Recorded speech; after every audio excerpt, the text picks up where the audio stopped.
Yes, x naught is equal to 1. Look at this. Tell me what is f of x?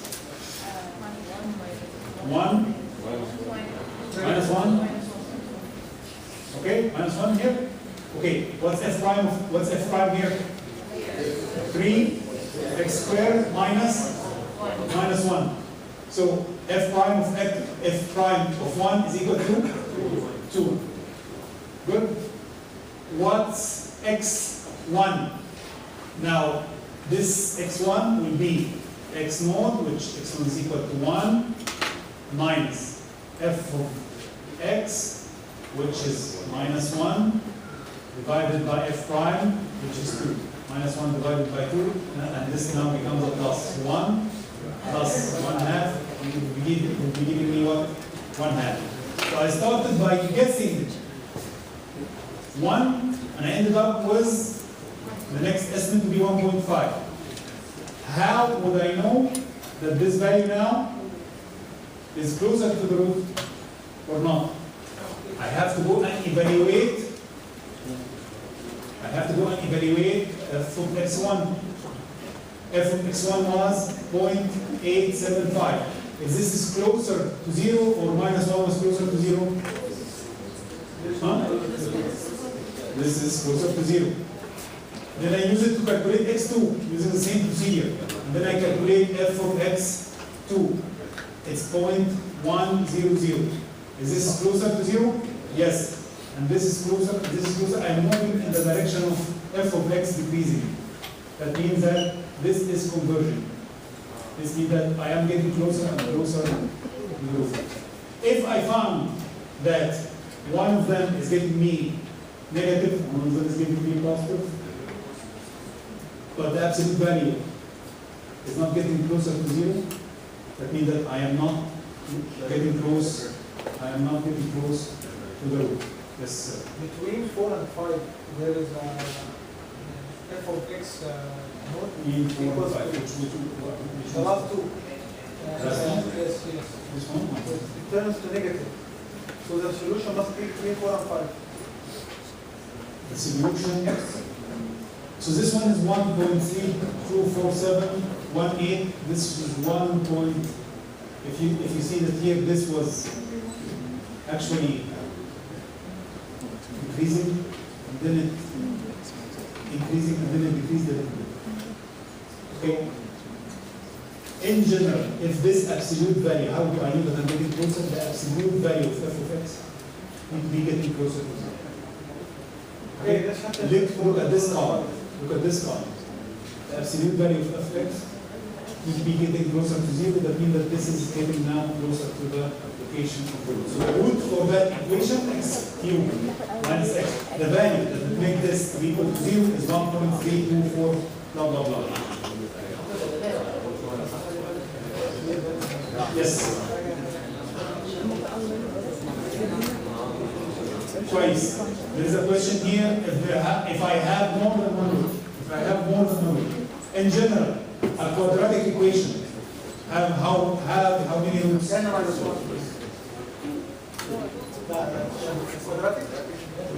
Quadratic. Okay. Cubic 3. In general, I have as many roots as the degree of the polynomial. At least I have as many roots, okay, at the degree of the polynomial. Depending on where I start looking, I may be getting closer to one of these roots. Depending on where I start looking. So let's look at some examples.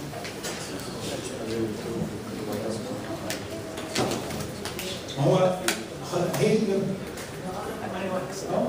عايز يوزن الايرور كام؟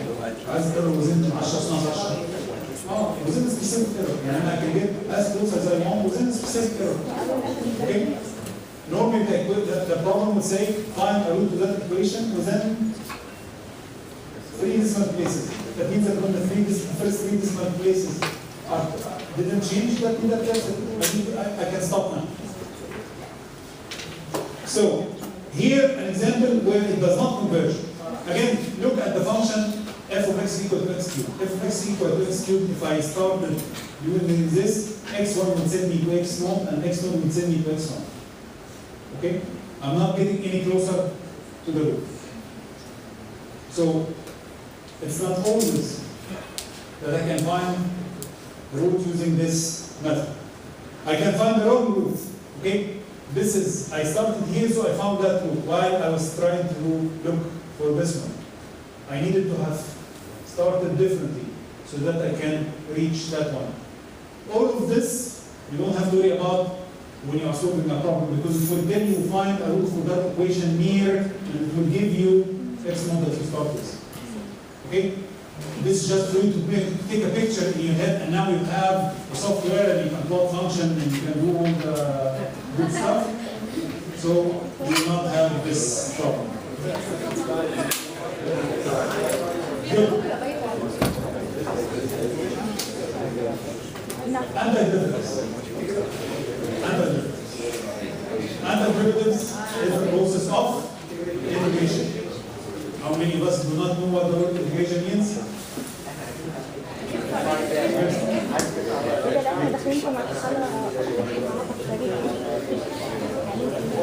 If I give you the function f of x is equal to x squared, f prime of x is equal to 2x. The process of getting from here to here is called differentiation. The process of getting from here to here is called integration. From here to here, what did I do? I multiplied by the power and subtracted 1 from the power. From here to here, I will do what? Increase the power by 1 and divide by the new power. Easy?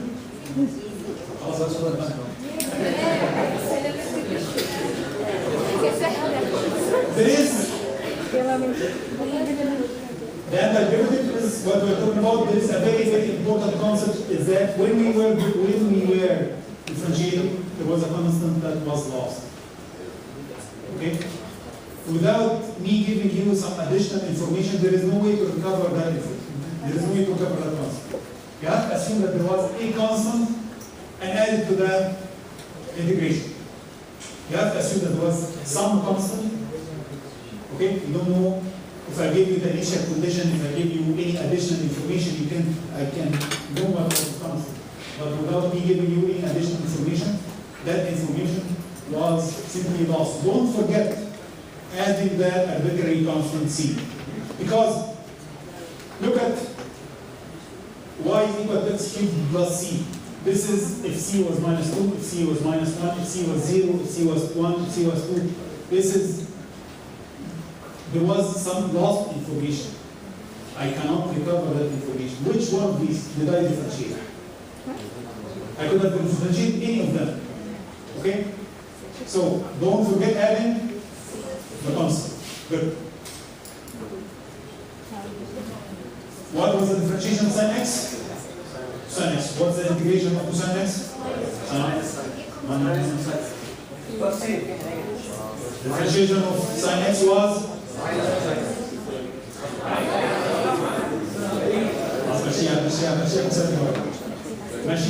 differentiation of sin x was cosine x. The integration of cosine x is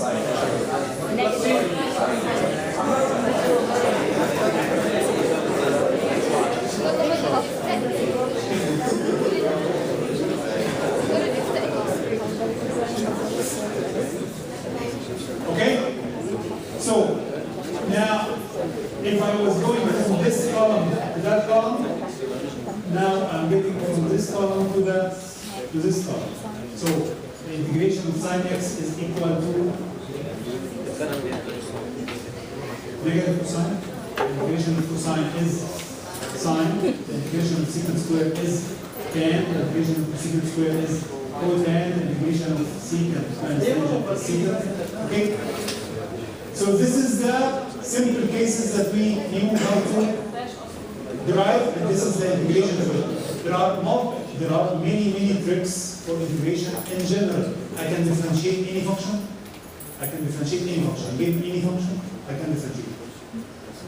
But there are many functions that I cannot integrate. Integration is more difficult than differentiation, and in many cases the integration, the function is unintegrable. I have to do it numerically. And you're going to see actually in the next chapter what do I mean by. These are the rules. The rule says that if I have a constant times the function when I'm integrating it, it's still multiplied by the same constant plus c. Don't forget, plus c.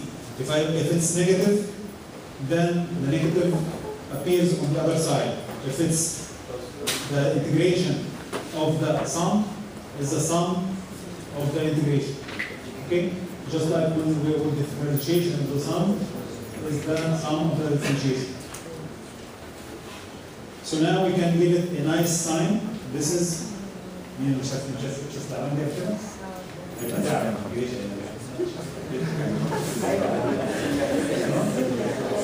this is the integral.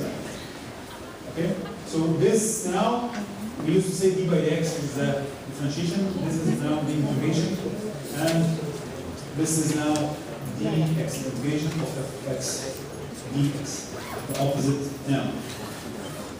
A concept that is very important is that what we spent a few lectures in the beginning talking about what is the meaning of the differentiation.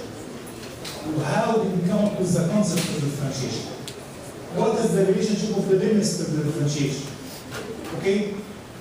Now, you will find in our next lecture that the integration is actually accumulating the area under the curve. Okay? So if I have, this is f of x, and I am integrating it over a specific interval, a to b, you will see next time that that process, this is f of x, the integration, and we call it from a to b, f of x dx, that is equivalent to getting the area under this curve. Okay? And you will find that if the way that I can reach this from adding the area, if I divide it into smaller segments and add these segments, okay?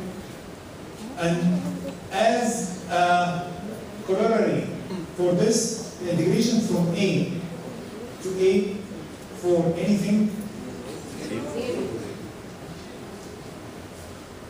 d anything is equal to 0. Because if the interval is 0, the area by definition is 0. Of what? Anything. Okay? So, actually, this is called the indefinite integral. Okay? Because it's not, I'm not giving you a specific interval over which to evaluate that integration. This is called the definite integral. I'm giving you a specific area. This one, you will